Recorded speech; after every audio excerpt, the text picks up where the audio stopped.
viu? Ah, moleque, que alegria! Sabe por que eu tô fazendo isso? É porque tem que comemorar mesmo. Você chegou até aqui, você já é um campeão. Sabe por quê? Porque a gente está na nossa última aula do curso e a maioria das pessoas, geralmente, ficam pelo caminho. As pessoas desistem. Você não desistiu, entende? Eu fiz uma pesquisa, né, sobre uma série de cursos aí no YouTube e o que eu percebi é que o gráfico de visualizações, né, de acompanhamento desses cursos vai decrescendo à medida que ele passa.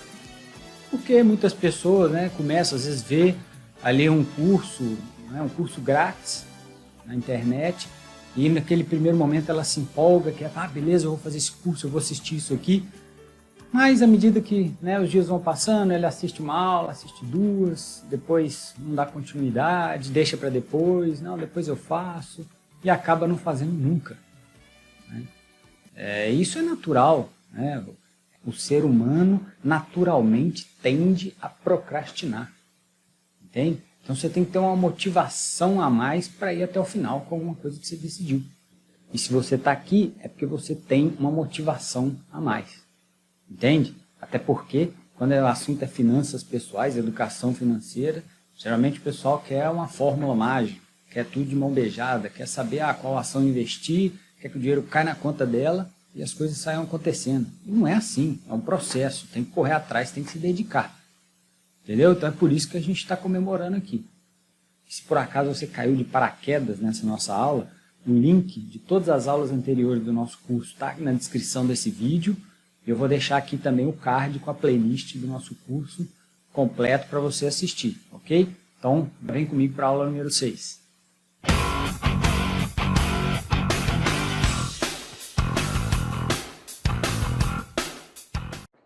Bom, pessoal, é isso aí. Essa é a nossa última aula. A gente vai falar da gestão da sua carteira de ativos. Então, a gente já vem falando, explicando sobre o que é ativo e passivo, que a gente tem que juntar dinheiro, o porquê disso. Já mostrei aí várias opções de ativos para investir. E agora é hora, de certa forma, de quantificar, né? Quanto que eu vou investir em cada um deles, de maneira a tentar otimizar, né, a minha rentabilidade, otimizar o meu dinheiro investido. Então, a primeira coisa, na verdade, antes, né, exatamente de começar a falar de gestão de carteira de ativos, é falar sobre reserva de emergência. Reserva de emergência, o próprio nome diz, né, é um dinheiro que você precisa ter guardado com o máximo de segurança possível. Né? Aí a gente não está falando em se preocupar com rentabilidade, né? Lembra da aula 5, quando a gente falava de risco, retorno e liquidez? Aqui a gente está falando de ativos que tenham liquidez alta, né, que eu possa resgatar isso rápido, e o risco menor possível. Porque esse dinheiro aqui é para emergência, é só para uma necessidade. Então, eu não posso me dar o luxo de perder esse dinheiro. Então, é claro, a rentabilidade nesse caso tende a ser menor. Mas o porquê disso, gente? Porque não tem como a gente prever tudo que vai acontecer na nossa vida. Um ótimo exemplo aí é a realidade atual que a gente vive hoje. Coronavírus, né? Quem ali em janeiro, fevereiro desse ano poderia imaginar isso tudo que a gente está acontecendo, né? Esse lockdown, um monte de comércio, loja fechada, empresas fazendo home office, gente infelizmente sendo desligada das empresas. Então a gente pode perder o emprego, né? A gente pode ter um problema, uma emergência de saúde. E como definir essa reserva de emergência é algo bem complicado.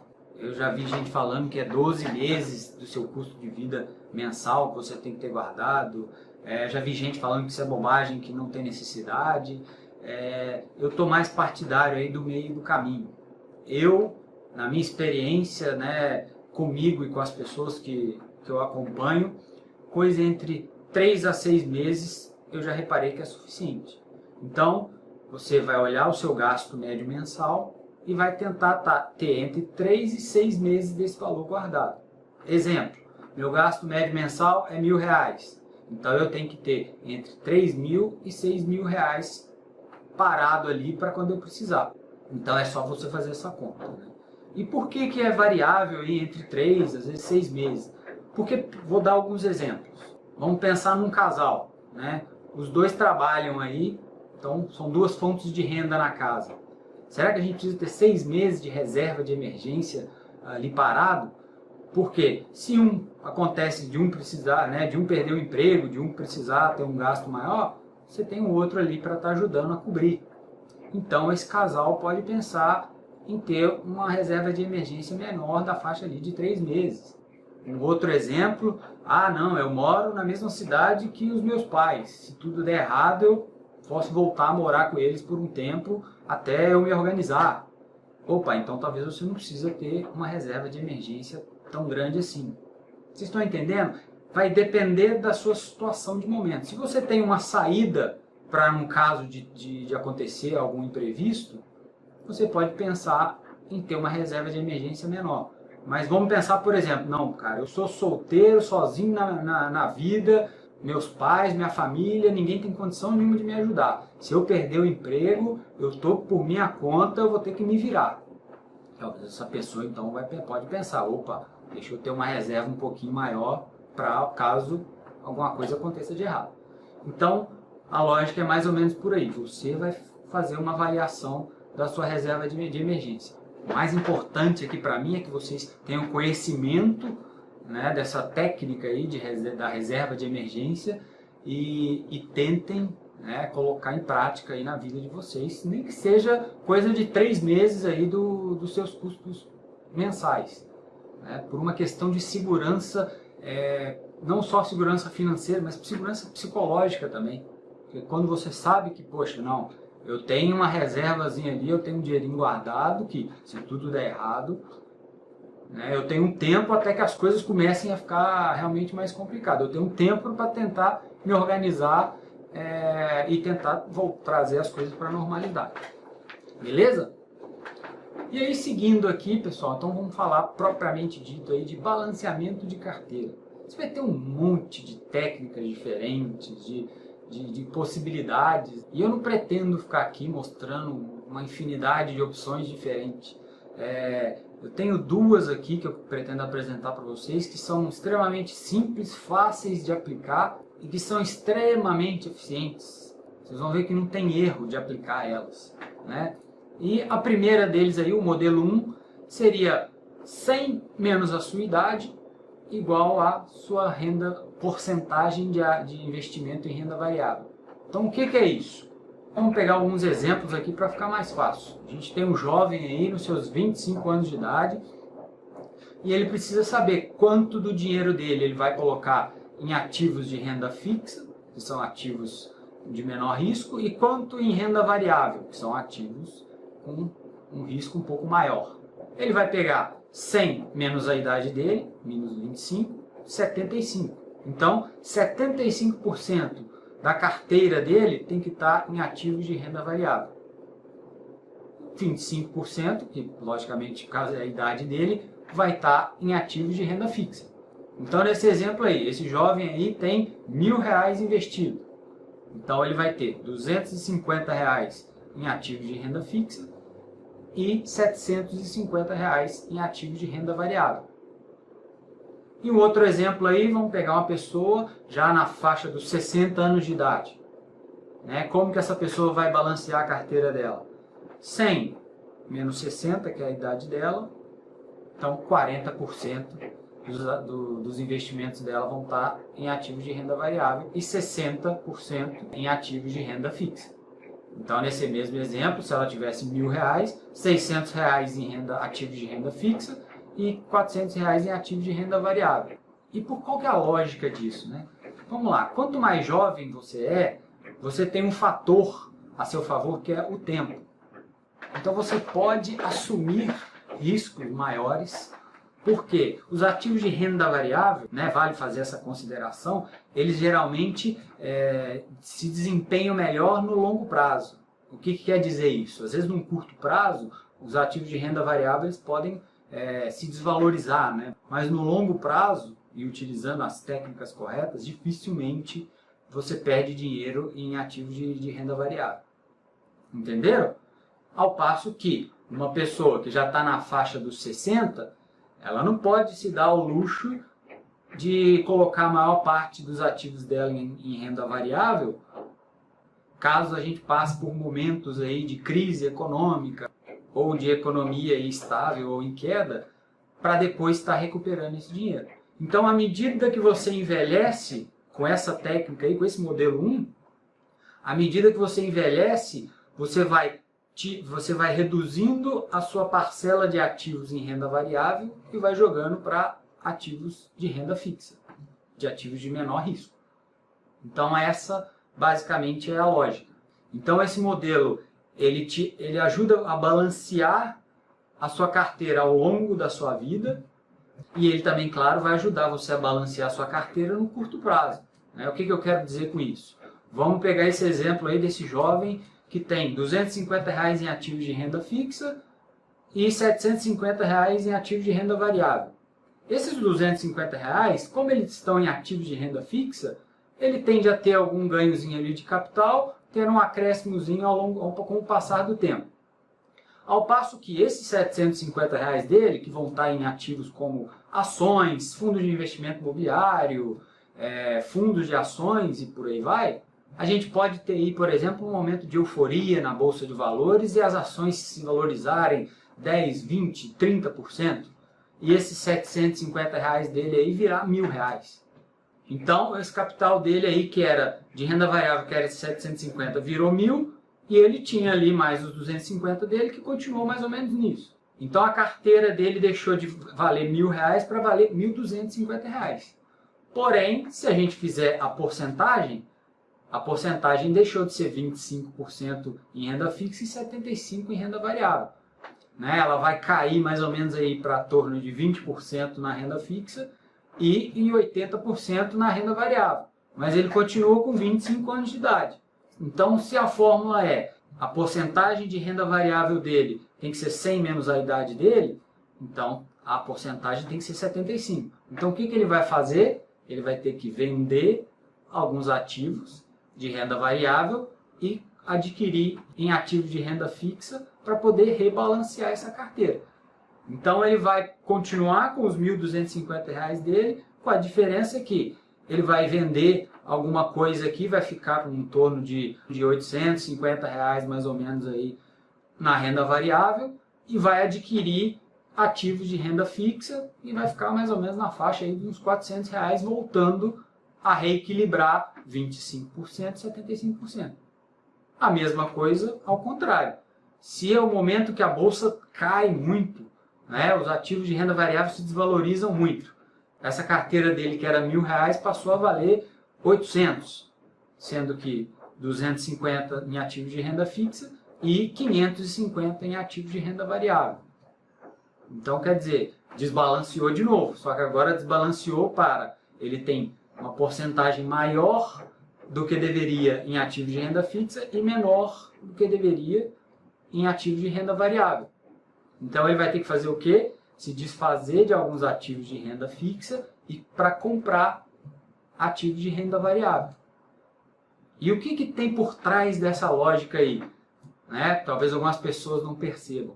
Porque ele te força a vender ativos de renda variável quando eles estão se valorizando e comprar ativos de renda variável quando eles estão se desvalorizando. E aí está um segredo muito interessante, porque as pessoas costumam fazer o contrário. Quando as ações, por exemplo, estão se desvalorizando, estão caindo, as pessoas fazem o quê? Vendem, enquanto pode ser o momento de estar comprando. E o contrário, quando a bolsa está explodindo, as pessoas ficam desorientadas e saem comprando. E talvez seja o momento de vender. Então, essa técnica te força a assumir uma estratégia que é muito interessante na gestão de renda variável. Por quê? Porque os ativos de renda fixa eles estão ali justamente para te ajudar a balancear, porque eles tendem a não variar muito. Então, eles são ali uma base sólida que serve também de caixa para você ter dinheiro para adquirir ativos de renda variável no momento que eles estão baratos. E quando os ativos de renda variável se valorizam muito, você tira um pouco do seu risco e guarda eles em ativos mais seguros, ativos de renda fixa. Ele é muito lógico e bem básico, né? À medida que a sua idade vai avançando, você vai transferindo ativos de renda variável para renda fixa. E no curto prazo, à medida que seus ativos vão se valorizando ou desvalorizando, geralmente os de renda variável, você vai balanceando entre renda variável e renda fixa. Tá ok? E agora apresentando um segundo modelo aí, a gente chama de modelo de 4 partes. É um modelo que eu, por exemplo, utilizo hoje e a diferença é que ele é só um pouquinho mais complexo do que o primeiro. Então, basicamente, né, você vai dividir o seu bolo de ativos aí em 4 partes. Sendo que a primeira parte delas você vai investir em ações, uma segunda parte em ativos de renda passiva. E o que eu quero dizer com ativos de renda passiva? Michel, ações não são ativos que geram renda passiva? Sim. Ativos de renda passiva é mais interessante a gente dar preferência para fundos de investimento imobiliário, ações com foco em dividendos. A gente vai conversar isso no outro momento, mas existem ações de empresas que geralmente são focadas mais em distribuir lucro. Então essas ações, que geralmente são de empresas de energia elétrica, de saneamento básico, né? Essas ações a gente coloca aí no quadrante da renda passiva. Por quê? Já é o meu montante ali que eu estou buscando ter uma rentabilidade mensal, né? Que caia dinheiro ali todo mês na minha conta. Por quê? O foco dele é te gerar rentabilidade mês a mês. Você não está tão preocupado se ele está se desvalorizando ou desvalorizando. Você está preocupado com quanto ele está te rendendo mensalmente. Então, por exemplo, fundo de investimento imobiliário. É uma excelente opção de ativo para esse tipo de situação.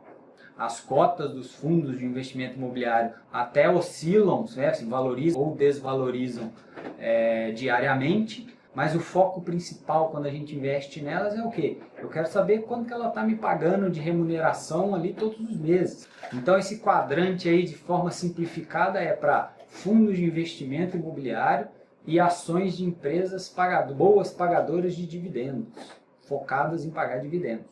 Ok? Um terceiro quadrante aí seria o dólar. Por que isso, né? Por que o dólar?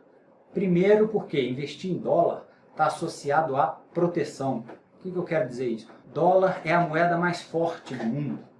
Né? Comercialmente falando, o dólar é a moeda que todo mundo usa para fazer negócios mundialmente. Tudo que é importado para o Brasil é negociado em dólar. Tudo que o Brasil exporta também é negociado em dólar. Tudo que os Estados Unidos negocia com a China, que negocia com a Europa, que negocia com a África, qualquer lugar que seja, todo mundo negocia isso em dólar.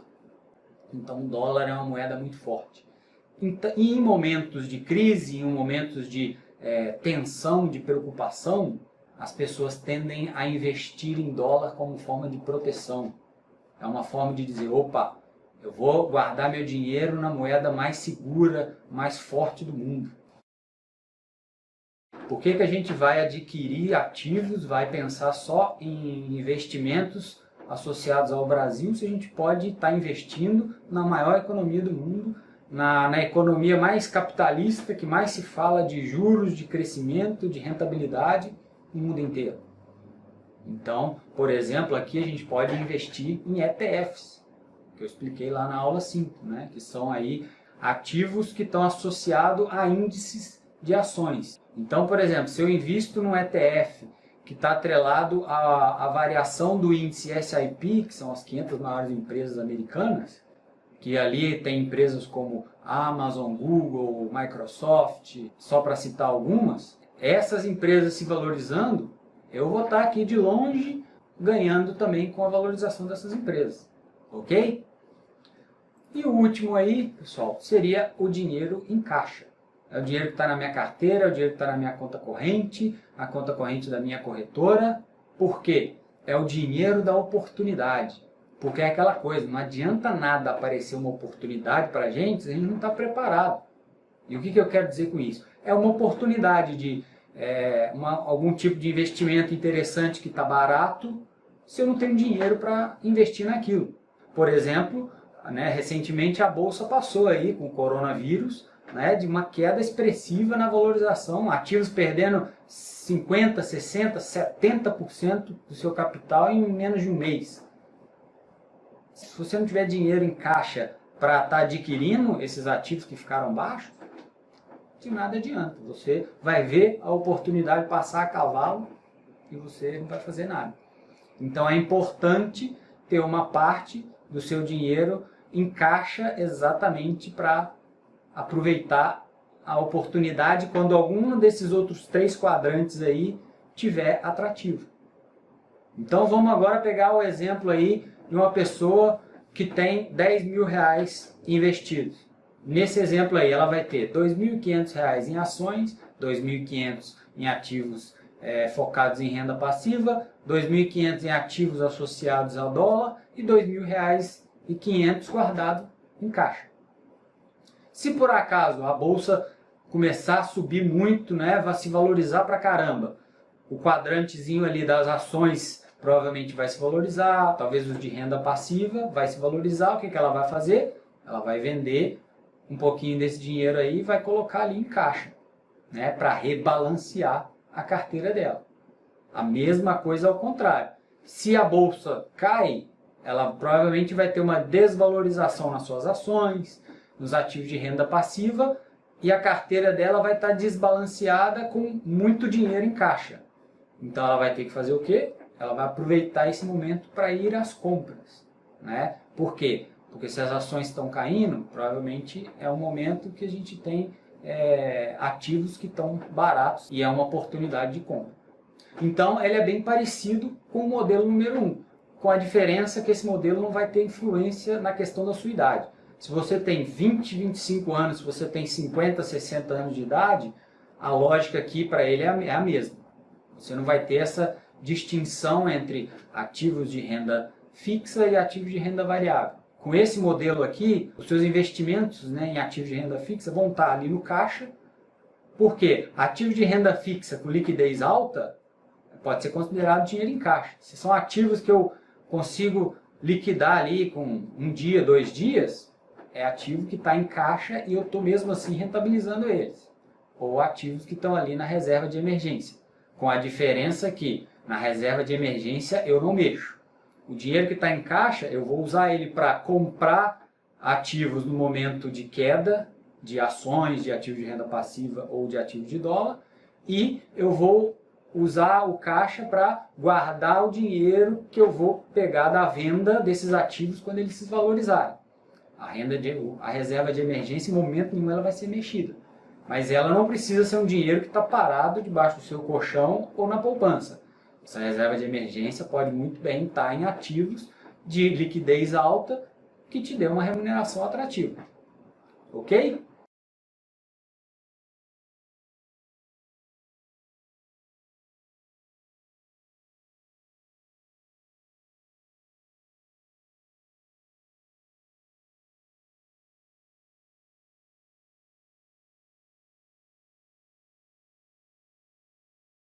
Pessoal, então é isso. Esse foi o fechamento do nosso curso. Espero que você tenha gostado. Uma sugestão para algumas pessoas, todos esses conceitos falados aí ao longo do curso podem ser coisas muito novas. Então eu sugiro, às vezes, daqui a um tempo, assiste novamente alguma coisa específica que não ficou claro. Volta lá, assiste assiste 2 vezes até que fique claro para vocês. Porque isso aí tem que estar no sangue, tem que estar na veia. Né, o mais rápido possível, vocês têm que entrar no automático aí de tudo isso que a gente falou. Né? Por exemplo, de gestão de carteira, se eu bato o olho na bolsa de valores, nas minhas ações, eu já sei se, por exemplo, opa, está na hora de vender porque eu preciso rebalancear minha carteira, ou vice-versa. Né? A mesma coisa se eu olho um ETF, por exemplo, que eu invisto de algum índice da bolsa americana, que eu vejo que, opa, as ações estão se desvalorizando, talvez é hora de comprar mais um pouquinho, porque daqui a pouco vai subir de novo. Então esse aqui é o legal aí dessa gestão de carteira, porque os mercados são cíclicos. Isso é óbvio, né? As bolsas, as economias vão estar sempre em dado momento crescendo, em dado momento caindo, em dado momento crescendo, em dado momento caindo. O ideal é a gente tentar comprar quando está barato e vender quando está caro. Porque as empresas, as economias foram feitas, elas todo o sistema é feito para que deem certo. Nenhuma empresa é aberta para fracassar. Ninguém abre uma empresa, começa um negócio pensando em fracassar. É claro que no meio do caminho algumas fracassam, mas de modo geral, elas funcionam o tempo todo sempre pensando em valorizar, crescer, gerar mais lucros. Então a gente tem que fazer parte desse negócio e tentar se aproveitar, né, no bom sentido, né, tirar lucro disso aí, tirar frutos, para a gente ter uma vida cada vez melhor, tanto no presente quanto no futuro. Beleza, pessoal? Então, mais uma vez, muito obrigado. Se você gostou desse vídeo, eu peço que você clique ali no joinha. Grande abraço, te vejo por aí.